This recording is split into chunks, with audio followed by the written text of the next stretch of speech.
Juan capítulo 11. Muerte de Lázaro. Estaba entonces enfermo uno llamado Lázaro de Betania, la aldea de María y de Marta su hermana.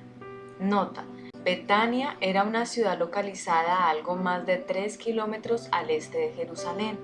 La semana antes de la crucifixión, Jesús pasó allí un tiempo considerable con sus amigos Lázaro, Marta y María. Versículo 2. María, cuyo hermano Lázaro estaba enfermo, fue la que ungió al Señor con perfume y le enjugó los pies con sus cabellos. Enviaron pues las hermanas para decir a Jesús: Señor, he aquí el que amas está enfermo. Oyéndolo Jesús dijo: Esta enfermedad no es para muerte, sino para la gloria de Dios, para que el Hijo de Dios sea glorificado por ella. Nota: otro ejemplo de la soberanía divina en medio del sufrimiento humano y una demostración de los propósitos y la gracia de Dios a través de la respuesta de Jesús. Véanse las notas A9, 1-12, Romanos 9, del 6 al 24. Versículo 5. Y amaba Jesús a Marta y a su hermana y a Lázaro. Cuando oyó pues que estaba enfermo, se quedó 2 días más en el lugar donde estaba. Nota: la demora de 2 días subraya lo que Jesús consistentemente había venido enseñando, que las órdenes para su quehacer provenían exclusivamente de su Padre. Ni las necesidades de sus amigos más cercanos, ni la furia de sus enemigos determinaban sus acciones. Versículo 7. Luego, después de esto, dijo a los discípulos: Vamos a Judea otra vez. Le dijeron los discípulos: Rabí, ¿ahora procuraban los judíos apedrearte y otra vez vas allá? Respondió Jesús: ¿No tiene el día 12 horas? El que anda de día no tropieza porque ve la luz de este mundo, pero el que anda de noche tropieza porque no hay luz en él. Dicho esto, les dijo después: Nuestro amigo Lázaro duerme, mas voy para despertarle. Nota: riqueza literaria. Amigo. Compare filosofía, filología, filarmónica, un adjetivo usado como sustantivo que designa un ser querido, amado, un amigo afectuoso. Es el verbo y describe un amor de emoción y amistad. Entonces supone afinidad entre 2 personas. Versículo 12. Dijeron entonces sus discípulos: Señor, si duerme sanará. Pero Jesús decía esto de la muerte de Lázaro y ellos pensaron que hablaba del reposar del sueño. Entonces Jesús les dijo claramente: Lázaro ha muerto, y me alegro por vosotros de no haber estado allí para que creáis, mas vamos a él. Dijo entonces Tomás, llamado Dídimo, a sus condiscípulos: Vamos también nosotros para que muramos con él. Jesús, la resurrección y la vida. Versículo 17. Vino pues Jesús y halló que hacía ya 4 días que Lázaro estaba en el sepulcro. Betania estaba cerca de Jerusalén, como a 15 estadios, y muchos de los judíos habían venido a Marta y a María para consolarlas por su hermano. Entonces Marta, cuando oyó que Jesús venía, salió a encontrarle, pero María se quedó en casa. Y Marta dijo a Jesús: Señor, si hubieses estado aquí, mi hermano no habría muerto. Mas también sé ahora que todo lo que pidáis a Dios, Dios te lo dará. Jesús le dijo: Tu hermano resucitará. Marta le dijo: Yo sé que resucitará en la resurrección en el día postrero. Le dijo Jesús: Yo soy la resurrección y la vida. El que cree en mí, aunque esté muerto, vivirá. Nota: el quinto yo soy declara que Jesús es la resurrección y la vida. Versículo 26. Y todo aquel que vive y cree en mí no morirá eternamente. ¿Crees esto? Le dijo: Sí, Señor, yo he creído que tú eres el Cristo, el Hijo de Dios, que has venido al mundo. Jesús llora ante la tumba de Lázaro. Versículo 28. Habiendo dicho esto, fue y llamó a María, su hermana, diciéndole en secreto: El maestro está aquí, te llama. Ella, cuando lo oyó, se levantó deprisa y vino a él. Jesús todavía no había entrado en la aldea, sino que estaba en el lugar donde Marta le había encontrado.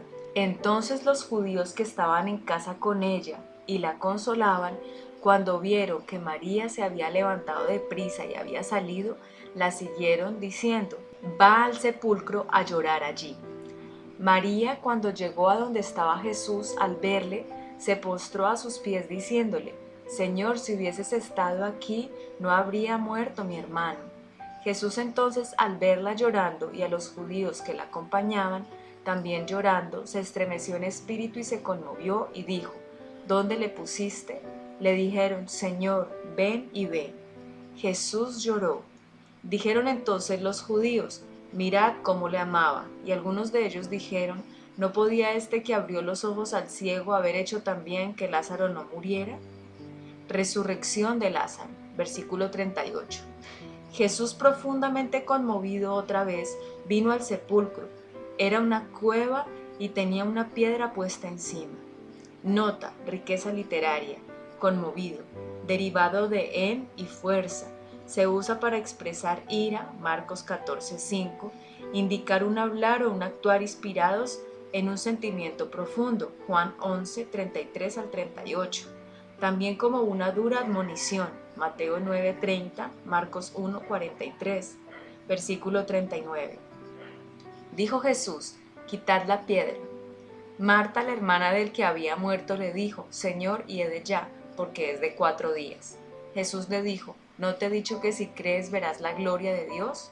Entonces quitaron la piedra de donde había sido puesto el muerto, y Jesús, alzando los ojos a lo alto, dijo: Padre, gracias te doy por haberme oído. Yo sabía que siempre me oyes, pero lo dije por causa de la multitud que está alrededor, para que crean que tú me has enviado.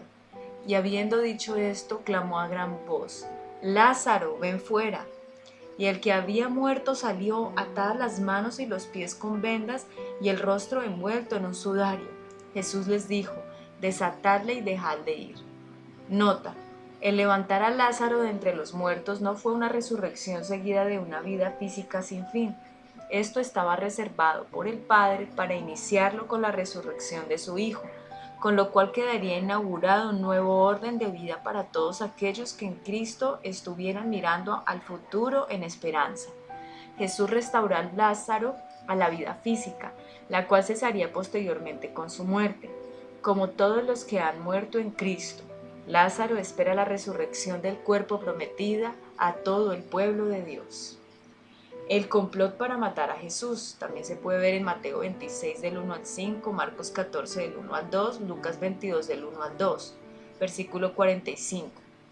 Entonces muchos de los judíos que habían venido para acompañar a María y vieron lo que hizo Jesús, creyeron en él. Pero algunos de ellos fueron a los fariseos y les dijeron lo que Jesús había hecho. Entonces los principales sacerdotes y los fariseos reunieron el concilio y dijeron: ¿qué haremos? Porque este hombre hace muchas señales. Si le dejamos así, todos creerán en él, y vendrán los romanos y destruirán nuestro lugar santo y nuestra nación. Entonces Caifás, uno de ellos, sumo sacerdote aquel año, les dijo: vosotros no sabéis nada. Nota: Caifás fue sumo sacerdote durante los años 18 al 36 después de Cristo. Versículo 50. Ni pensáis que nos conviene que un hombre muera por el pueblo y no que toda una nación perezca. Esto no lo dijo por sí mismo, sino que como era el sumo sacerdote aquel año, profetizó que Jesús había de morir por la nación. Y no solamente por la nación, sino también para congregar en uno a los hijos de Dios que estaban dispersos. Así que desde aquel día acordaron matarlo. Por tanto, Jesús ya no andaba abiertamente entre los judíos, sino que se alejó de allí a la región contigua al desierto, a una ciudad llamada Efraín, y se quedó allí con sus discípulos. Y estaba cerca la Pascua de los judíos, y muchos subieron de aquella región a Jerusalén antes de la Pascua para purificarse. Nota: esta es por lo menos la tercera Pascua que Juan menciona y apoya indiscutiblemente la tesis de que el ministerio de Jesús cubrió aproximadamente 3 años. Véase la nota 5.1, versículo 56. Y buscaban a Jesús, y estando ellos en el templo, se preguntaban unos a otros: ¿qué os parece? ¿No vendrá a la fiesta? Y los principales sacerdotes y los fariseos habían dado orden de que si alguno supiese dónde estaba, lo manifestase para que le prendiese.